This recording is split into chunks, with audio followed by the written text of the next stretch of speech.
জাতিগত নিপীড়ন ও গণহত্যা আজকের বিষয়।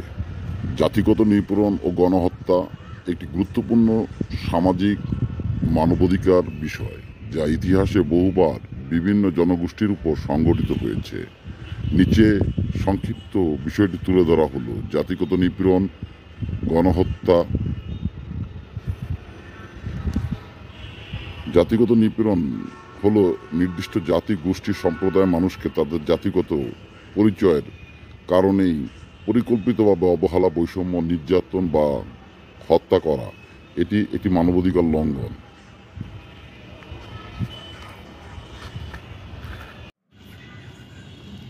গণহত্যা কি? গণহত্যা হলো একটি জাতি, গোষ্ঠী, ধর্মীয় বা নৃগোষ্ঠী সম্পূর্ণ আংশিকভাবে নিশ্চিহ্ন করার উদ্দেশ্যে সংগঠিত হত্যাযজ্ঞ। জাতিসংঘ 1948 সালে গণহত্যাকে একটি আন্তর্জাতিক অপরাধ হিসেবে স্বীকৃতি দেয়। জাতিগত নিপীড়নের উদাহরণস্বরূপ রুয়ান্ডা। 1994 সালে হুতু ও তুলসি গোষ্ঠীর মধ্যে ব্যাপক সংঘর্ষ, 8 লাখের বেশি মানুষ নিহত হয়। বসনিয়া ব্লোসনিসাদ। 1995 সালে বসনিয়া সার্বারা প্রায় 8,000 মুসলিম পুরুষ ও শিশুকে হত্যা করে। মিয়ানমার রোহিঙ্গা নিপীড়ন। রোহিঙ্গা জনগোষ্ঠীর উপর সেনাবাহিনীর নিপীড়ন ও গণহত্যা আন্তর্জাতিকভাবে গণহত্যা হিসেবে বিবেচিত হচ্ছে।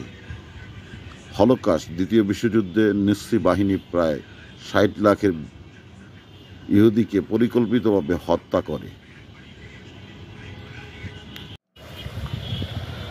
গণহত্যা নিপীড়নের লক্ষণ: ঘৃণামূলক প্রচারণা, সামাজিক ও রাজনৈতিক বর্জন, গণগ্রেফতার, নিখোঁজ হওয়া, জাতিগত নিপীড়ন, গণহত্যা শিবির স্থাপন, আন্তর্জাতিক নীরবতা বা উদাসীনতা।